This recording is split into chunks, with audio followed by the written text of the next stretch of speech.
everyone. It's great to have another session with you just on our culture. My name is Marno Boshoff. I'm here at our King Price offices. I'm the culture evangelist at King Price Insurance, and we're quite excited to share with you just once again a couple of our thoughts about culture and what we've done. So in this specific podcast today, this is the podcast series on the King's A Word from the King podcast. So in this specific one, we're going to focus today on a very important element that we're also trying to install in our induction process. So we've already spoken about induction, what we do in induction and driving engagement and getting people on board, which is a very important element. When you have people join your team, don't underestimate the importance of engaging them on a very high level very soon on. I'm not speaking hierarchical levels, I'm speaking engagement levels. So people to be excited and very enthusiastic to work within the team, become part of that team, get them inside that team as soon as possible, as strong as possible. Very important to drive that very intentionally. I think intentionality is an important word that we focus on, that you will be very intentional when you drive any of these processes. So we spoke about our induction process in the previous session, and we've also spoken in the first session just of what the importance of culture is, the definition of culture, etc. So in this one specifically, I want to speak to something that I think people very often find valuable, and that's the principle of want to versus have to. Do I have to do things, or do I want to do things?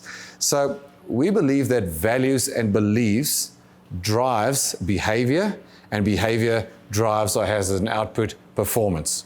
So performance is the result of behavior. Behavior is rooted in values and beliefs. So the values and beliefs that you drive are very important to be fully aware of that. But I want to touch on just those two, first, primarily two different belief systems that people have. The first one on the negative side is if I believe my effort makes no difference. That's my first belief that I can have.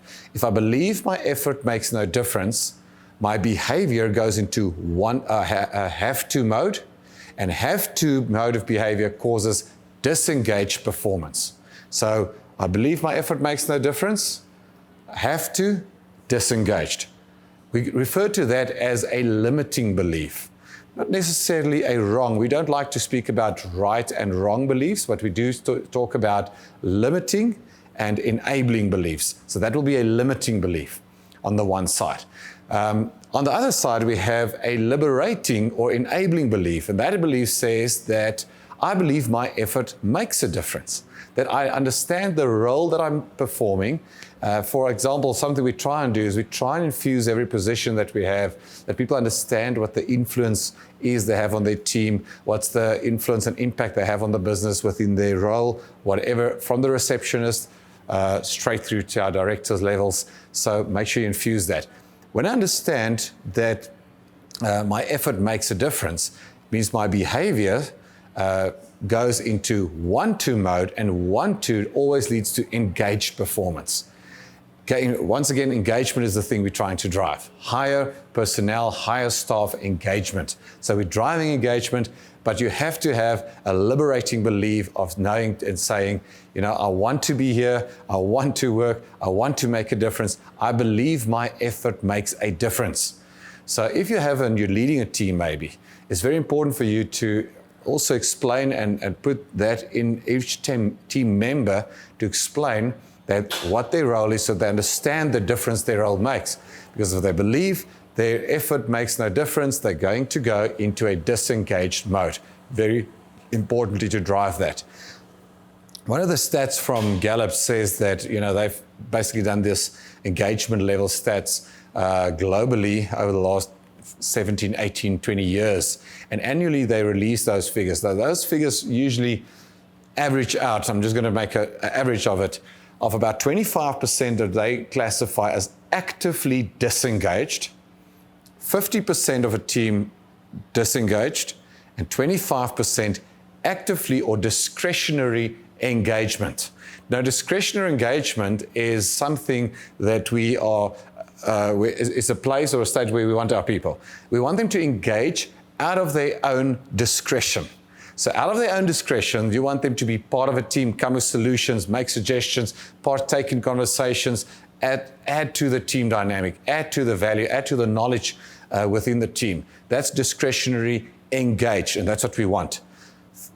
Disengaged, the 50% they classify as, the way they define it was to say, those are people that just do what's required of them. They do their work, they do enough not to get fired, but they're never going to shift the needle really. They're not going to make a massive difference, but that's there. And then 25% of people are actively disengaged, which actually means that they want, they're actually working in a negative way against the team.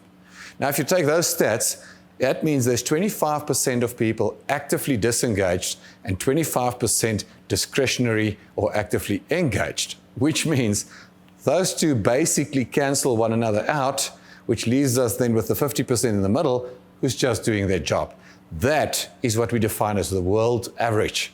Now, if you want to be a world-class company, you cannot work with average.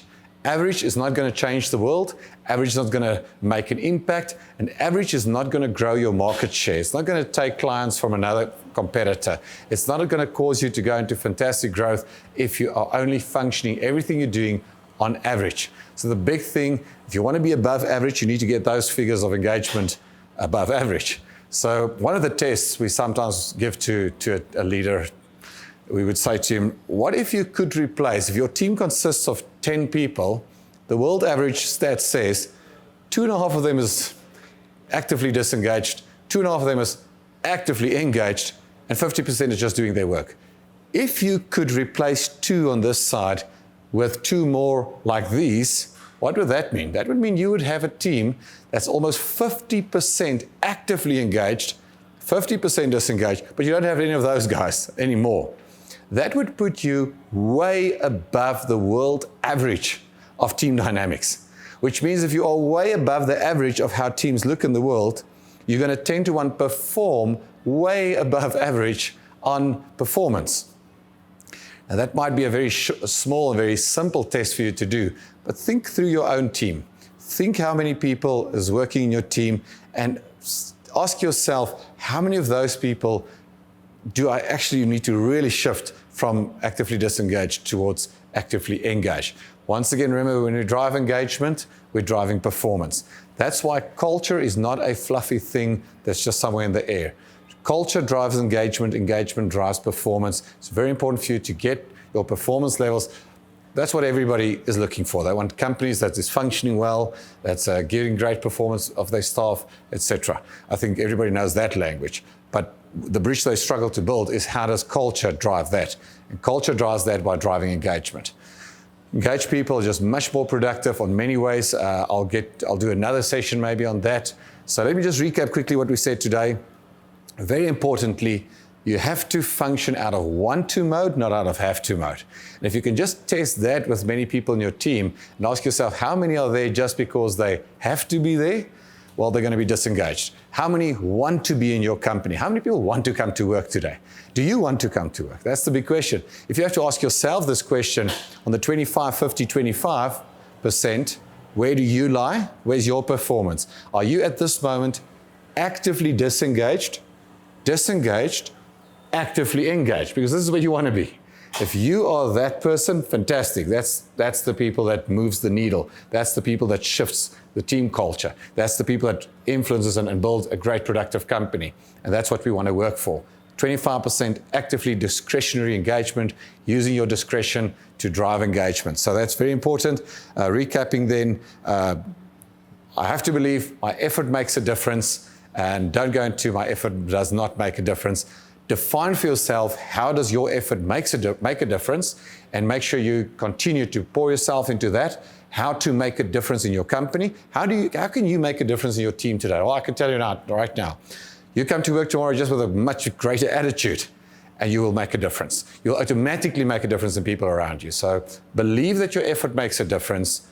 Be in want-to mode. Live an engaged life in everything you do. I'm Marno Boshoff for this Culture Ideas sharing from King Price Insurance Offices.